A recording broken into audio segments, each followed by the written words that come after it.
Hello السلام علیکم، welcome to my channel the dark room. I hope آپ سب ٹھیک ہوں گے۔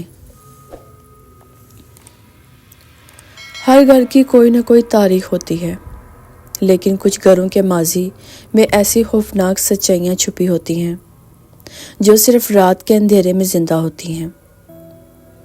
پہلی رات صرف آغاز تھا، اصل ڈر تو اب شروع ہوتا ہے جب تعویذ ٹوٹنا شروع ہو اور وہ چیزیں ذات ہونے لگیں جنہیں کبھی قید کیا گیا تھا۔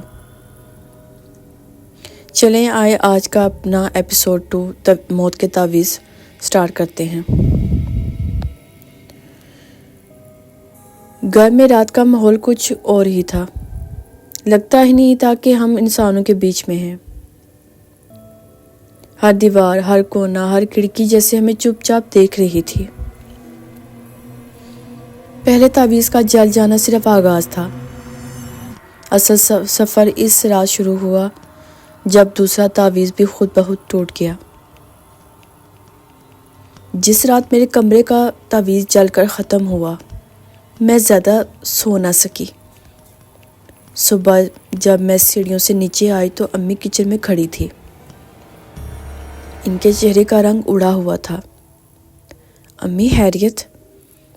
انہوں نے آہستہ سے ہاتھ کانپتے ہوئے دیوار کی طرف اشارہ کیا۔ میں نے دیکھا کچن کے اوپر لگا ہوا دوسرا تعویذ بیچ سے پھٹ چکا تھا۔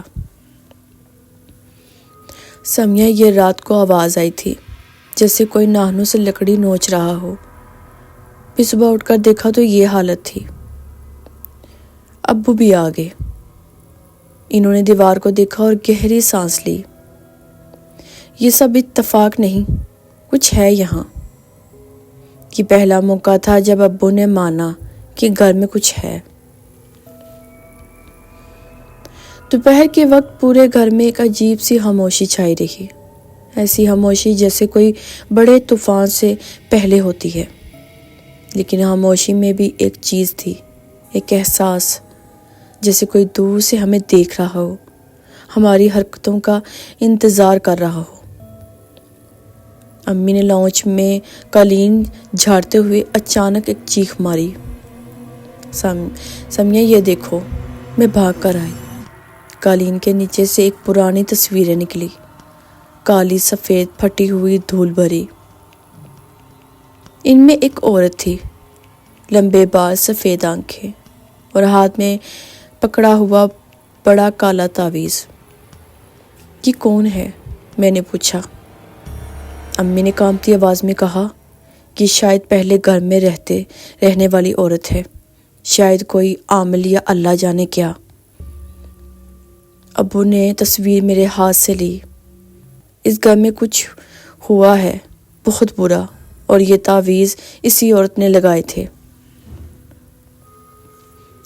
رات تقریباً 1 بجے مجھے لگا جیسے کوئی میرے کمرے کے باہر چل رہا ہو، ہلکی ہلکی چاپ کی آواز اور دیواروں سے جیسے سانس لینے کی آوازیں۔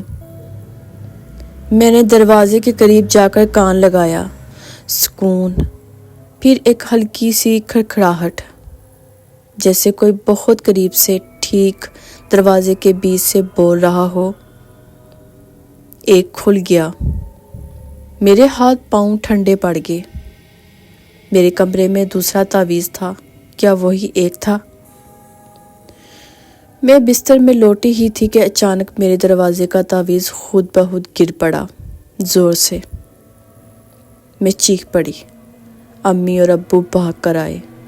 ابو نے فوراً تعویذ اٹھایا۔ وہ پھٹا نہیں تھا، بلکہ بہت گرم تھا، ایسا گرم جیسے چولہے پر رکھا ہو۔ یہ کسی نے ہاتھ لگایا ہے، ابو نے کہا۔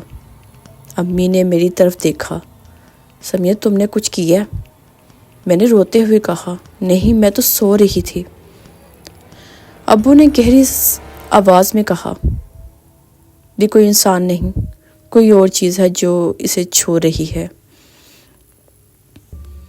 جب ہم لاؤنج میں بیٹھے تھے، اچانک چاروں دیواروں سے کھڑ کھڑ کی جیسی آوازیں آنے لگی، جیسے کوئی اندر سے دیوار نوچ رہا ہو۔ دیواروں پر لائنز بننے لگی، لمبی گہری ناخنوں کی طرح۔ امی نے کام کر اپنا چہرہ چھپا لیا۔ یا اللہ، یہ کیا ہے؟ ابو نے ٹارچ لگائی، لیکن جیسے ہی روشنی دیوار پر پڑی، لائنیں غائب ہو گئیں، جیسے کبھی تھی ہی نہیں۔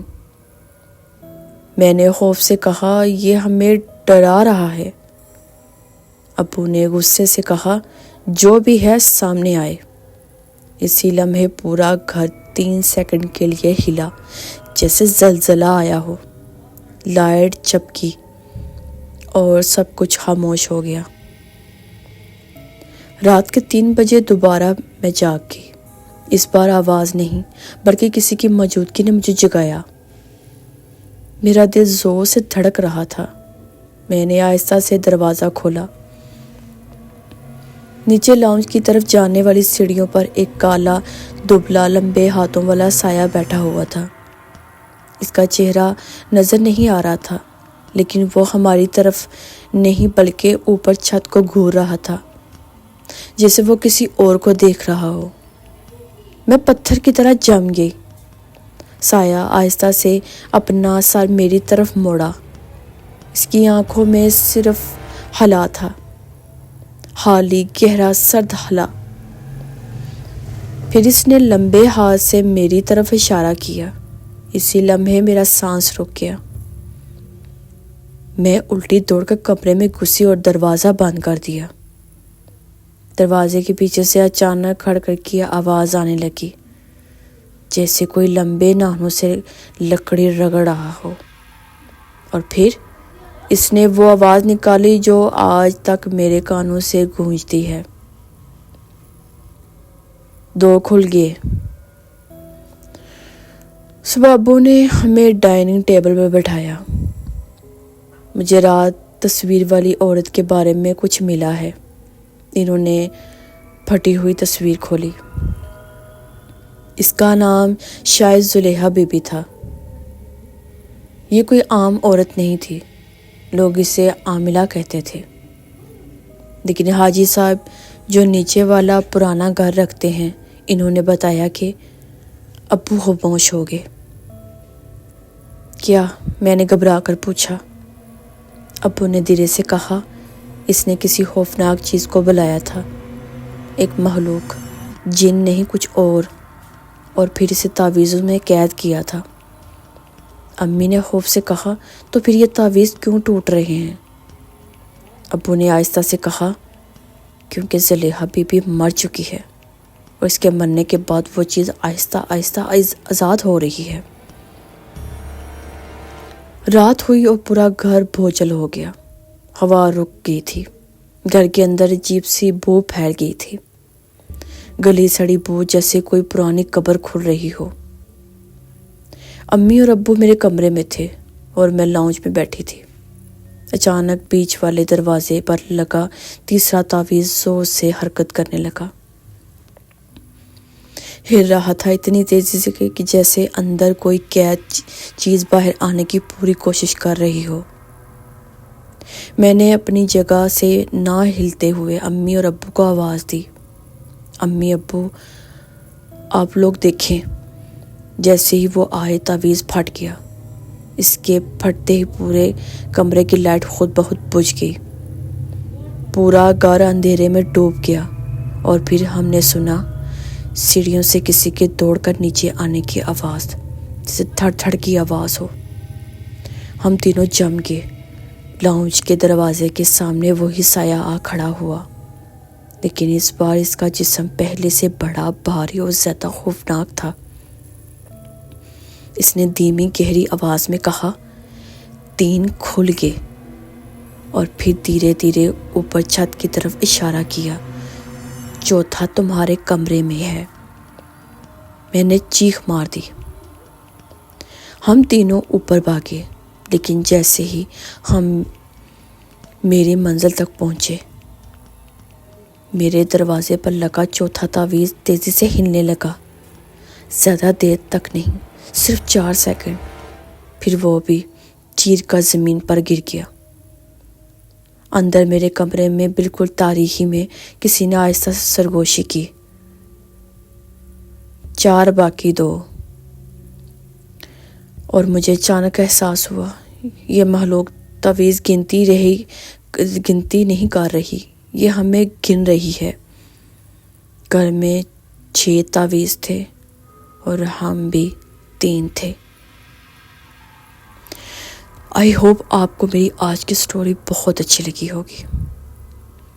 جیسے آپ نے میری پہلی سٹوریز کو پیار دیا ہے، اسی طرح میری اس سٹوری کو بھی انشاءاللہ آپ پیار دیں گے۔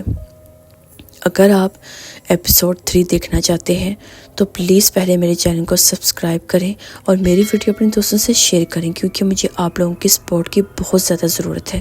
انشاءاللہ میں ایپیسوڈ 3 کے ساتھ دوبارہ حاضر ہوں گی۔ اپنے ڈھیر ساری دعاؤں میں مجھے یاد رکھیے گا۔ اللہ حافظ۔